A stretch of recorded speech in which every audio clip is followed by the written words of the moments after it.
So have you ever wondered how it's like to be an entrepreneur who is actually a college dropout and at the same time founded the most popular personal finance podcast? Today, I'll introduce my host, Reggie from the Financial Coconut. Let's go. Alright, so you are the guy who actually dropped out of school and you traveled the world and you founded the top financial literacy podcast. So who are you actually? Hello everybody. My name is Reggie, and I host the Financial Coconut podcast. And yeah, that's kind of my identity at this point in time, right? But I do a lot of other things like I'm a big believer of mental health. And I travel a lot. All that jazz. But yeah, people just know me as the Financial Coconut at this point in time. But what is the Financial Coconut actually about? Because people may be familiar with YouTube stuff, but not really about the podcast scene. Yeah, so we are the largest and currently the number one personal finance podcast out there in Singapore. The rest of you don't join already, We more or less dominate the space already, right? We're working and building shows with all the leading voices out there. Mm-hmm. So yeah, it's been quite a run. 3 years, about 3 years. 3 years. 3 years ago, we started this thing, time before COVID. All right. 3 or 4 months only before COVID, we started this thing, and then lockdown, and then we just kept grinding it through, and we're now the largest podcast. Cool. But to be largest, there must be something it takes, right? I'm more interested, what actually led you to start this podcast? Because before COVID, there is not a lot of initiative towards this kind of content creator, towards personal finance. So what is the inspiration behind it? General annoyance. General annoyance. I was generally annoyed with, very, very, very annoyed with what was out there. The kind of get rich quick ideas very easy. Just learn this one thing and it will change your life. That kind of, can I say rubbish? No? Can that kind of rubbish. I'm very annoyed by those guys. So I'm like, hey, you guys are not very real, man. Let me record, some of these ideas and some of my thoughts, right, to put it out there. And yeah, it just kept growing and growing and growing. So maybe because I'm a bit funnier, right? And then I got some thoughts, and I think a lot of people share the general annoyance to these guys. So yeah.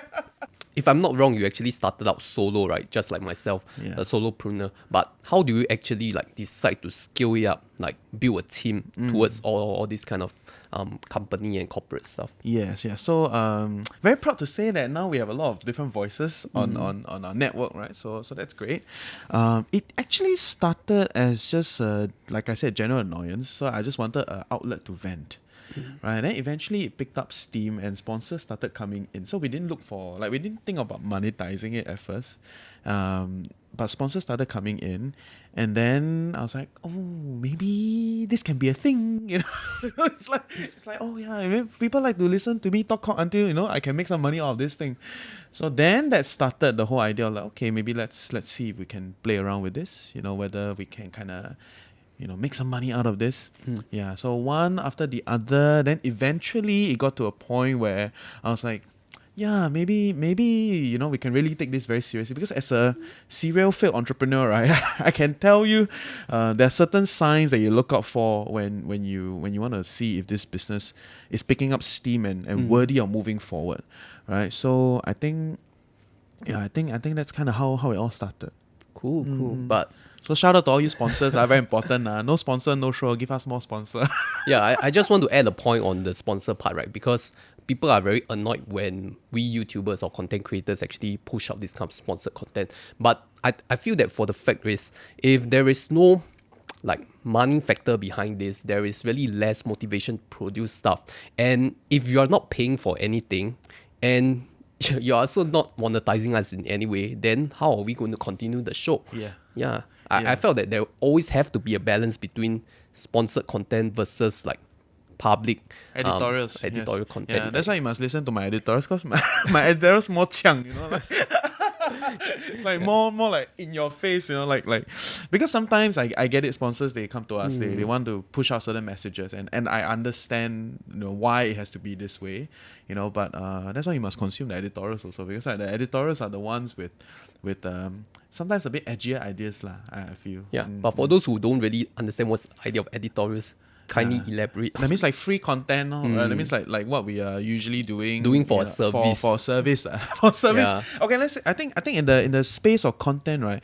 Even sponsorship got a few levels, one. Like some is a sponsor plug, right? So usually sponsor plug, generally you can still consider it as an editorial, right? Because the sponsor doesn't really disturb you on like what you can say, what you cannot say. You know, they have kind of vetted you as a content creator, and they'll be like, okay, you know, we want to work with you. How many episodes, right? And so there's that. But there's the other one, which is like outright, you know, tailored for the sponsor one, right? Which is a sponsored episode. They come to us and they say, you know, we want to push some of these ideas. We want to push this product launch.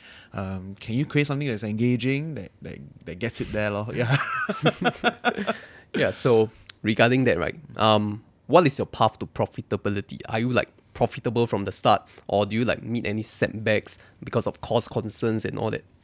Yeah, so when we first started, of course, zero cost, right? Okay, other than my own man time, you know, there's no real capital outlay. But as we move along, then it became why I keep saying we, right? Because we eventually I found a co-founder, right? So of course the search for the co-founder was not easy also, because I didn't immediately go in with a co-founder, and I took like 6 months to kind of like get to know this person and test it out, and before I decided, okay, let's do this together, right? So shout out to co-founder. Yeah, so it's a process of dating lah, pretty much. So eventually, after he joined, we scaled up and hired some people, right, in post-production, so that we can increase our content output, right? Are you still doing this alone? I'm doing this alone. Wow, bit tahan. So and post-production is like damn headache, right? So we started hiring post-producers to take off the load so that we can do more at the top. And eventually it became very clunky, right? Why? Because when you're scaling up a content business, what happens is you're always in this weird situation where you don't have enough jobs to hire a full-timer. Right. So you always hire part-timers. True. Right? And then eventually what happened? It becomes like part-timer. And then it's like, this person do this one little thing that is like within multiple part-timers. And then it becomes very clunky and gets to a point where it's expensive. Right? Okay. Get to a point where it's expensive. So then you have to go through a phase of like consolidation. Right? So then you consolidate a few of the part-timers' job into a full-timer, and then you try to hire. Right, so then that brings you to the next stage, and this is an endless cycle, and I think that's kind of where cost fluctuates, you know, and and it doesn't help that the sponsor business sometimes not so stable, right? So, sometimes the sponsors come in, sometimes they don't, sometimes they come in already, then they, you know, talk very good already, then they was like, sorry, bro, budget cut. I know, so right? it can say now, this one can say, okay, yeah. As long as you don't name the I never name anyone, okay, but you know who you are. I tell you, talk until so excited, then budget cut, sorry, right? So there's a lot of that kind of situation. So because revenue fluctuates, and the team cost also moves, you know, in tandem, and sometimes it gets too clunky. So you kind of have to keep moving through this process until you get to a better position. Yeah. But to be more specific, at which point do you feel that, okay, this is somewhere that I can scale up, hire more people, and make sure that I can feed these people, and at the same time, I have income as well, because I don't want to be a losing money business, right? So we seriously considered this thing after we took production contracts. Okay, so for all of you tuning in that you don't know, these are like technical industry terms, right? Essentially, in amongst the content creators, there will be the independent content creators where they just do like single posts, you know, they do it on their own channel. And for us, right, we have gotten to a position where we take on like bigger projects where you have these kind of big financial institutions that they want to like run a podcast, or they want to run a talk show series, you know, which is what we are very good at talk sing song right? so if they want to do something like that, which we have a few clients like that, then the revenue becomes very consistent because it's a month to month, you know, kind of at least a 5-figure month-to-month kind of recurring. So when that happens, then you can confidently say, okay, well, we can this can work. And when did that happen? Which year, to be more precise? I think last year. I mean, late last year. Yeah. So that's about 2 years since you first started. Yes, 2 years since we first started. Of course, good thing is during COVID, right, all the traditional budget to events you know, to all the offline marketing all all all got diverted to online, yeah. right? So True. we also rode that wave, of like people pay like very good money. It's like, wow, people pay like that just to use us, right? So thank you. I'm not saying you must adjust your rates, okay? So thank you, sponsor. I love it. So and it is through this sponsorship that it allow us to grow, right? So they nourish us to keep growing and do bigger and bigger and bigger, and then we can like keep growing shows, because growing shows is very expensive one at first, right? So that's kind of where it is, lah. About 1 year ago, we got the production contracts and it became more serious. Yeah, I'm going to elaborate more on the sponsor part, but before that, I need to send a message from my own sponsor to run the show. I want to ask you one simple question.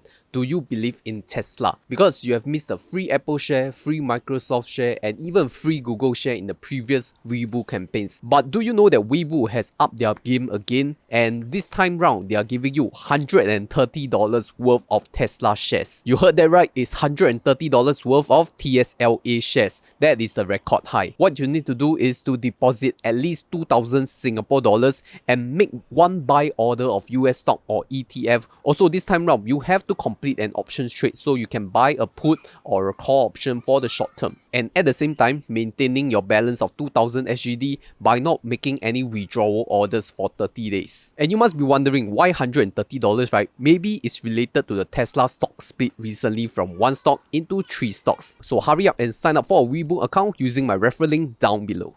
Yeah, so coming back to the sponsor part, right? Do you actually like remember your first sponsored contract? Okay, you don't have to name the company, but how did it actually felt? And I mean, if you can like give some light on what are the duties required as a podcast host. Very scary. So, when you first get your first sponsor, right, they will ask you for a rate card. Generally in the space, they will ask you for a rate card, right? Yeah. And when they ask you for the rate card, right, you will always second guess yourself whether is this a good rate, right? Because you don't know. Right, you don't know what is the rate out there. You don't know what other people are charging. You don't really have friends in the space yet, so it will be very jittery. And then if they say no, then you'll be like, huh, really? You want to do cheaper? If they say yes too quickly, you'll be like, did I undercharge? So there's always that part that concern in the early days, lah. And also when you're a new content creator, especially as an independent, right, you have no information, you have no experience. You have to like put out random contracts. Find a template lah, put out some random contracts. Like honestly, nobody really services the contract lah. In a sense, okay, to put it clearly, because the numbers are so small, it cannot be going for like a legal case to pursue this thing. At most, you do small claims. Right. So either way, contracts don't really make sense on in that. It's like it's a mutual understanding, kind of thing. But it's honestly not very legally powerful. It's legally binding in that sense, but you will not pursue it if something happened. Right. So for our very first sponsor, we had some kinks in between, some issues. Eventually, so they wanted to do 3 episodes. Okay, wanted to, and the 3 episodes need to be kind of linked together. Fully sponsored episodes. Yeah, fully sponsored episodes, and they must link together. Right, so part 1, part 2, part 3. Right, so there's a link, and then you sell a certain idea around these 3 episodes. And what happened was they paid us the first tranche. Usually they do that, right? I don't know if they your sponsors pay you in tranches. Depending, some sponsors pay me in whole. I'm very happy, love you guys. Some sponsors pay in tranches. So he paid the first tranche, but they didn't pay the second tranche because they were saying like, oh, performance not as good, blah blah blah. Because at that point in time, there were no other podcasters. Okay. So they will compare us with like Instagram, or they will compare us to like, I don't know. I mean, at that point, also no real YouTube guys. Right, so about 3 years ago, no real YouTube guys. So they will compare us with mostly like Instagram guys. It's like Instagram, they get so much, then you're only like that, blah blah blah. It's like, okay, at that point in time we already knew. It's not like you don't know, right? And I already show you the numbers. It's also not like you don't know, right? But Yeah lah, okay, let's put it bluntly, right? You swipe on Instagram, this is a 5-second commitment. Yes. Okay, you tune in 30 minutes every day, okay, but now we have every day got content. Huh? So 30, 40 minutes every day. The kind of affinity and the kind of thing that I bring to the table is different. You cannot compare me with the Instagram guys, Sorry, I'm generally quite annoyed with this. You can tell where it's going, right? I know. There's a lot of There comparison. are things I want to say, but I cannot say as well. Alright, so that's about the sponsor part, right? But what about your previous entrepreneurship stories? Because you said that you were a serial entrepreneur, right? But Fair one, keep failing this one. this was the only one that worked out This as was of the one now. that worked out, yes. What are your past entrepreneurship experiences? if So you I may ran share? I ran a tea house before. So I'm a big avid fan of tea. Like, there's a lot of tea there. Like all my clients come in, they'll say, hey, you can drink tea together. So yeah, after that, eventually it became part of the set. Right, like in the set, they want the tea on set. So I ran a tea house before. It was a hard grind, like F&B, wow, it's no joke, really, guys. Yeah. Shout out to all you F&B guys, man, really. I just want to say something about F&B. A lot of people actually have this idealistic mindset about F&B because they think like it's very easy to start a business and manage and even operate it, right? But the truth about F&B is it's really a very low profit margin business, right? Because if we're talking about staff hiring, cost of materials that are subjected to inflation and all that, there are a lot of things that you cannot control. And I am not an F&B owner before, but you were. I'm very sure you can relate to some of these things, right? Like people not showing up for work, your cost of materials, suppliers and all that. It is very, very, very normal. Especially if you're new, you are not familiar with the supply chain. Right? So you're not familiar with the supply chain, you don't know who to get your supplies from. Right? 6 months in, you realize that the other suppliers sell me half price. So there's always this kind of thing, right? It takes time in the industry to figure. And I mean, even us in media and content, 6 months in, I'll be like, you only charge this price, please increase. That kind of thing, right? So I I go around telling all the content creator, can you increase your price? Can you increase your price? We can all charge more, right? But yeah, so same for F&B, and I think one of the worst experience with F&B is that you have like very, very heavy fixed costs, but there's very high variability, in whether your audience, whether the people come in, and so I think that's the part that I find it very hard to do. But that being said, right, I think there's one vertical of two verticals of F&B that I think would be quite interesting in today's market. One is the ghost kitchen. Ghost kitchen. Right, so the ghost kitchen model is quite interesting because you can, rent some weird corner, in the CBD, like small little corner. You and then your food prep is all there. Maybe like 2 or 3 sofa size, kind of space, very small. If you go to some of the smaller malls, or there's a word for it. Some of the smaller malls, you go for it. There's a lot of the small little places, and then you just rent it there, and it's just food prep. There's no front facer, and your sales process is through all the delivery apps. Cool. Yeah, so that one is possible. Okay. Right, because delivery apps, they really drive traffic for you. They do take a cut on it, but you can run promo. It's a lot more consistent and a lot more visible in that sense of business. Right. So the ghost kitchen model is one that's interesting.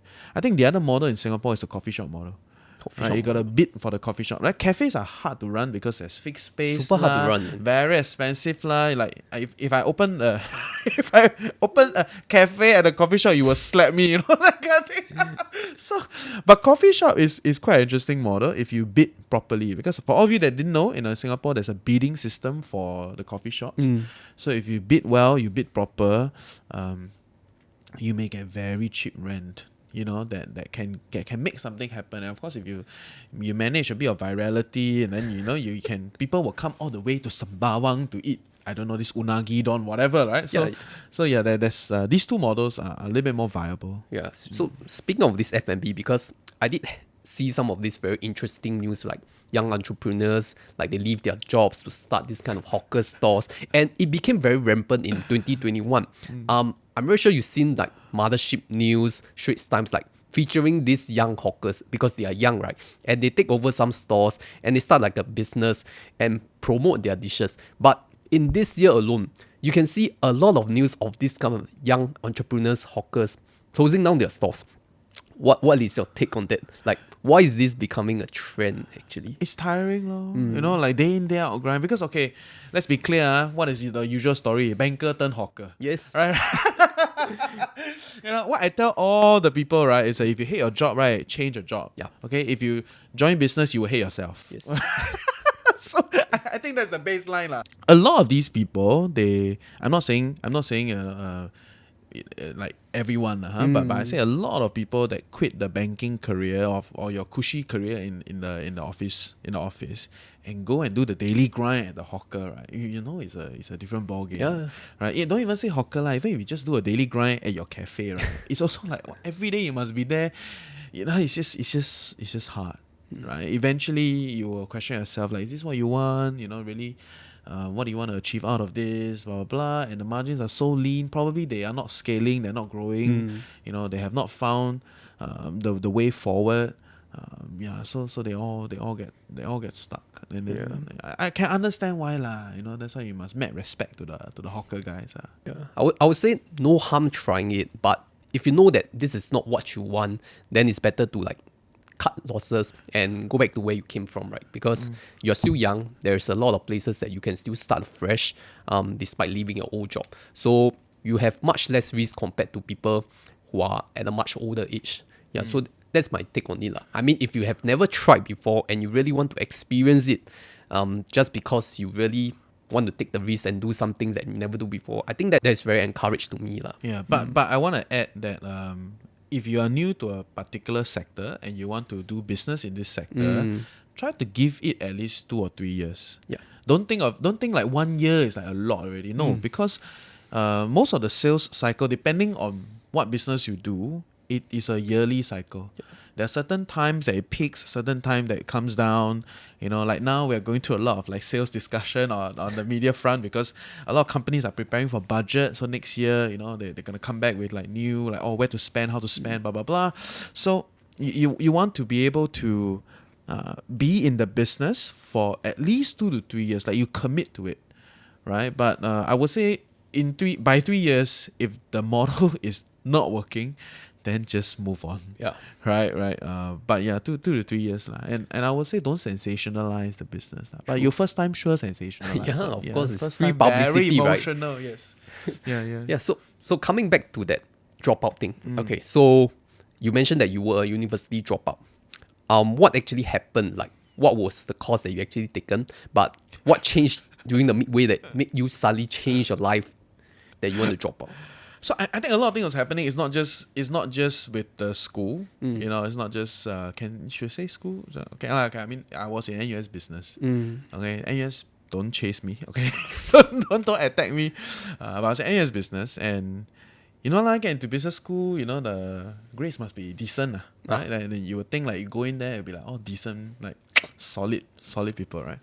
So clarity, there are solid people. Don't come attack me if you're for NUS business. But I remember a very vivid conversation where I had with one of the person in class. I said, what are you here for? And she was like, she was like, because I'm not interested in science, not interested in engineering, I don't want to do law, so I end up here, law. And I was like, is this the kind of people that I want to be with? So that is one factor, right? So and it's not. Of course, eventually I have reconfigured myself to realize that we're all year ones lah. What do we know, right? Yeah. So I've reconfigured that, you know. But at that point in time, it did factor into my decision making process lah. Of course, there were a lot of other things happening in the personal life that just all, you know, come together, and I just decided that that's it. Okay, so with that, right, after dropout, like, do you have plans before you even like, okay, this is my escape plan? No plan. What is my next? No plan. I'm one of those crazy guys, right? No plan, just leave and just kind of figure out, you know, how's it gonna be like and all that, So it was rough lah. It was rough, honestly. I could imagine that, right? Because like the people around you, your friends and family would, once you got into university, you are expected to graduate. You 上岸 already. Yeah. And here you are now, dropping out halfway, and you're bound to face a lot of criticism from people around you. And just want to know, like, how do you manage around that? Like, at that point in time, I will not say I manage it very well. Of course, now I will probably have a better idea of how to manage the downtime and when things are not so good. But at that point in time, it was a very depressive episode. Yeah, I could imagine. Right, so because everybody is like dissing you, everybody like you know, like every eventually I stopped going for family gathering because every family gathering became a one-to-one interview. Like, hey, 为什么你不要 go to school? Yes. You know, blah blah blah blah blah blah. And I'm channeling the auntie lah, you know, as you can tell, right? Yeah. 三姑妈 or whatever, right? So it's like, why you don't want to go to school? You know, yeah, you know, uni very good lah. Then I said, did you go to uni before? No? You never. So in other words, right, they were horrible at convincing me because all they could share was how scary life was without a uni cert. That is true. Right, which is not invalid, you know, like it is valid, you know, the views of it, because I became a part of the crew, right, without a uni cert, right? So I understand how society then you know measures you and kind of factor you in a certain way. So there's that. But they couldn't sell me the upside.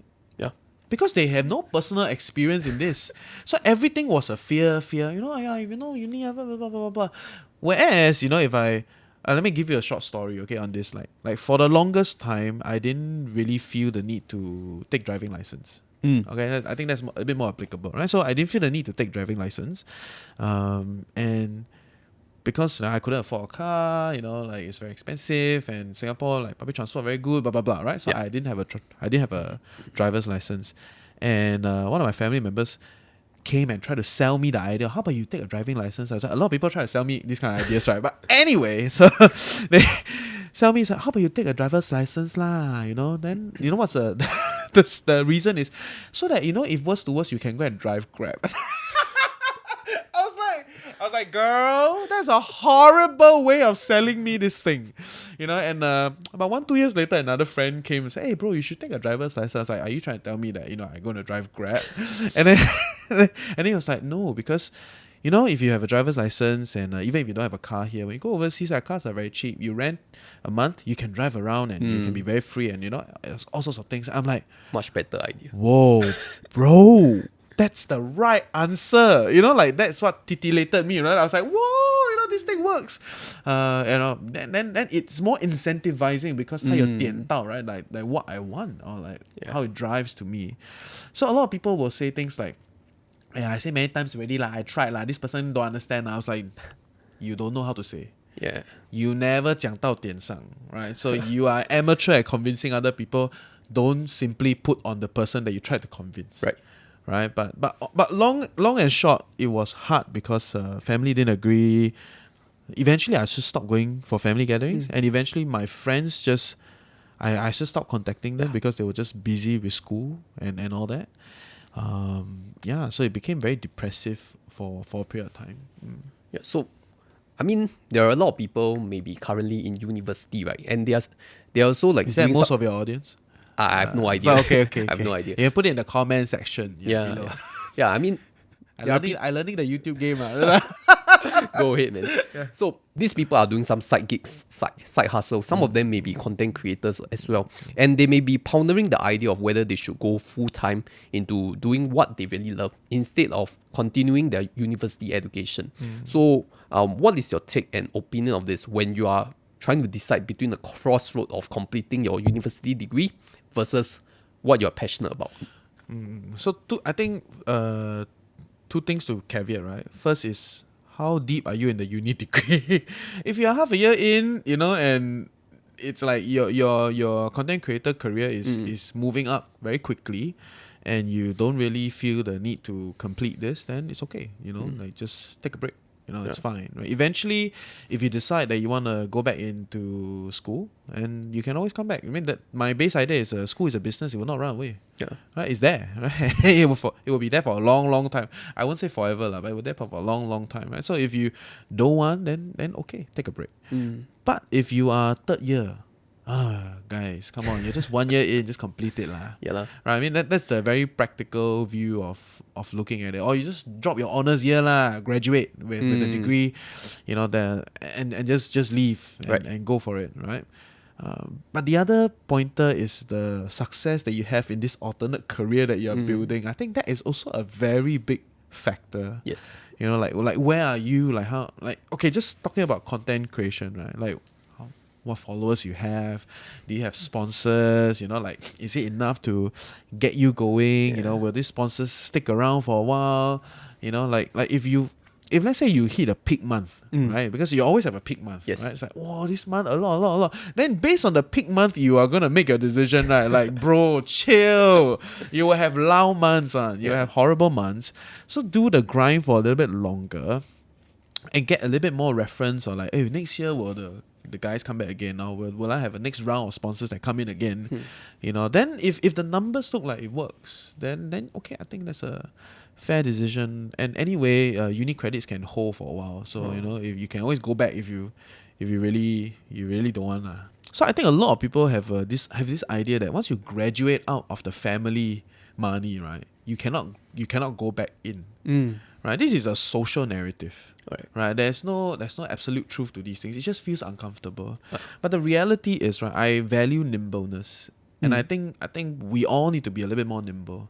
Like if you buy a condo, right, now the mortgages are flying up, right? Why, just sell it, downsize. What's so bad about it, right? So if part of the downsizing means you have to go back to the family and, you know, talk to them about supporting you again, what's so bad about it? Right? It's about mutually understanding, and your family also wanting to then say like, okay lah, you know, I support you another year or two. You know, so that negotiation is important. Both parties need to agree on that, and it shouldn't be like a hard no.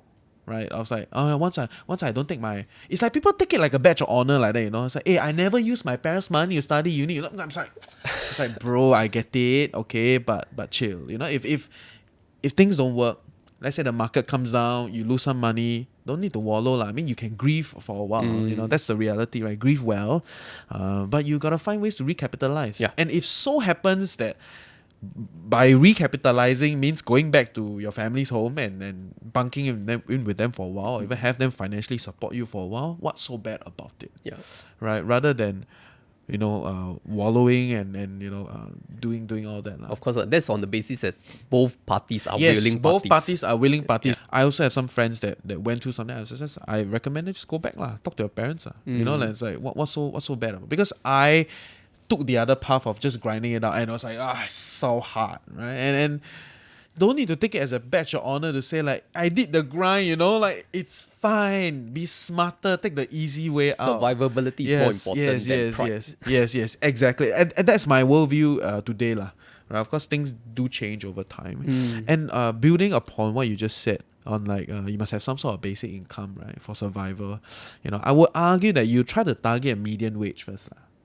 Right, so because opportunity cost is a thing, right, and you really don't know how long this thing can move, right? So if you start to get median wage, let's say today is about 4.4, or slightly south of it is fine, you know, and then that's fine, right? That means it looks like okay, things can move, it can continue, and then we'll do it, right? And not just target your expenses, you know, it should be like median wage plus a discount, and not expenses plus a premium. Okay, because expenses when you're in uni, right, or in your early days of your career, right, is very low generally, right? So if you just target that, you are hovering quite low on the scale lah. And honestly, for a lot of people that, you know, don't make a lot, you can be a part-time content creator. And life will be great. I have talked to so many of them, right? What they sponsor here, sponsor there. Sometimes do a post, get some money, and then still got a full-time career. Life is amazing for them. They are riding high. You know, and then like I hear down there like, oh, you need to feed the team. I need to listen to that. So it's like, ayo, headache. Yeah, so speaking of that, because I'm also a part-time content creator, so I know what you're talking about, all that, right? Like getting free thing, going for events, meeting other people, all that. So for people who are already a full-time employee and they are doing this on the side, right? When do you think is the right moment for them to transition to doing full-time? So firstly, it caveats on what is your current thing. Right, your main thing, right? And if your current main thing is like just paying you way more, and that is your current goal, which is to get paid more, then why are you considering otherwise? You know what I mean? Like if okay lah, say average content creators, they make maybe 4,000 a month. Let's say you got 2 or 3 sponsored posts, depending on how you charge. you amortized over, that means you average out different months. Some months have, some months don't have. Maybe 4, 5 lah. Okay, I give you considered quite a good content creator already. Yeah, for side income, that's very high. It's quite good already. It's for side income. But if your main income is paying 8, 9, I mean, you're a few years in the game, you're 30s, 35, somewhere there, your management level, somewhere 8, 9 should be depending on which sector. Okay, I know I make it sound like everyone is like that. Okay, but depending on which sector, 8, 7, 8, 9. And then if your goal is to just accumulate at this point in time, then why do you bother quitting? Right? Unless your side income now becomes like way more than the main income, and then it's like you can spend less energy and do more and get paid more, then okay lah, then there's a simple choice, right? Yeah. But I think when people have a crossroads to decide some of these things, then there's a tendency for give and take. Yes. Right? So if it's a clear winner, then there's no room to discuss. Of course. Right? It's like all problem.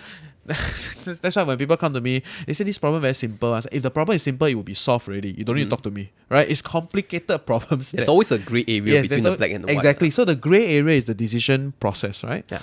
And I would say it really depends on your goals. If your goal is to make more money, then you stay.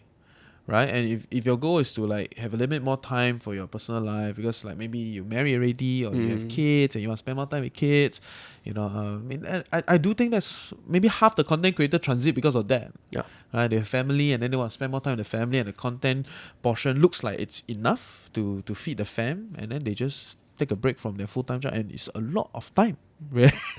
One day 8 hours, right? Once you don't have a job, right, it's a lot of time. Yeah, right? You don't know what to do. It's for a long period of time, I didn't know what to do. So, any advice for myself, my channel, like, because I'm doing this on the side, right? And I mean, you're considered my senior in content creator space, right? Wow, senior. What will be your advice for like new aspiring content creators, whether they're on YouTube, Instagram, podcasts? So Instagram, I cannot really speak for it. Like YouTube, I also don't think I'm very good at it. Like, okay, so because it's a different game. Okay, I'll say 2 things. One thing, right, you copy. If the format works, right, copy. Don't think so hard about new format. Yeah. Okay, copying is your best bet. I know in school I always say I cannot copy. You must understand the metrics of examination, right? The goal of the exam is to evaluate whether you are good by your own merits. Okay, whatever they call it. So so in that parameter of thought, copying is right? Because copying fundamentally diminishes the value of the exam. Yeah. Right? So copy is wrong. But when you come out, right, copy is right. It's like you want to get shortest period of time, you want to get the most results, copy. Go and look at what is the leading format. Now a lot of people take the recorder, go and ask, $2, do a video, like $5. Asking people their income. Yeah. Asking people their budget. And that is a cheap production, right? Yeah, Very simple to produce. Just go out and do it. Then why not you do? Right? So I'm also telling my team, say, hey, why not you do? Right? So we are planning some of these things, right? So if the format works, copy. Okay, I think that's my first advice for you. The next advice that I have for you, right, is to try to find a niche. Right? So a niche market is something that is less covered. Like people don't really talk about it as much. And don't be afraid. Don't be afraid to paddle into a niche. Right? Because a lot of people will think like, oh, if I go into a niche, let's say in the personal finance world, okay, I only talk about bonds. Nobody talks about bonds, right? And I only talk about bonds.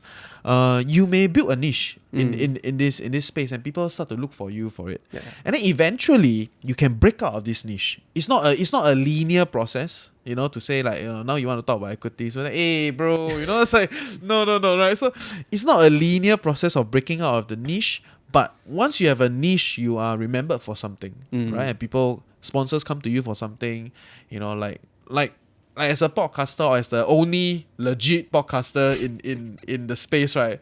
We charge a premium. So I tell the guys how much we charge. They were like, what? You charge at this price? I was like, yeah, we charge a premium because sponsor, when they come to us, there's a sponsor mix that they want to go for, right? They want a bit of IG, a bit of this, bit this. We're the only ones. So they play with us, right? So same, if you are the only one, so far that's my take on content creators, right? If you're the only one, you're very good at it, you have a decent following, you can actually charge a lot more than the guys that have like a lot of followers but they're like broad-based, right?